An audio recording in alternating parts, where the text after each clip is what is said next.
Hello friends, we'll do a quick introduction to Python Jupyter Notebook. Think of it as an IDE. This is a place where you will write and execute code. And all the magic happens inside a browser. Python notebooks has blocks. So blocks can be of two types, pure text or can be pure code. So this is a block,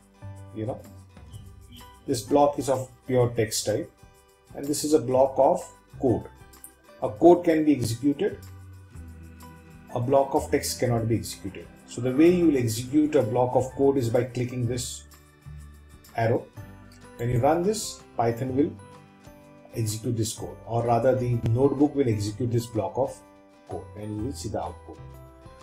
So this is a very brief introduction. There are many features in this Python notebook, but the key point is that it allows you to write and execute code all inside a browser without the need of an IDE.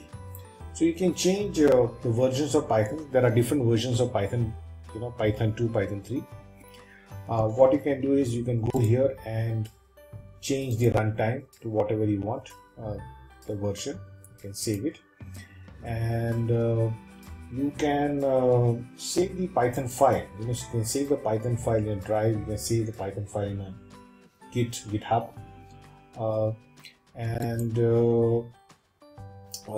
this is what essentially it is all about. It's a way to run and execute code. So for this tutorial, we will be executing small blocks of code which will help you to understand Python. Thanks.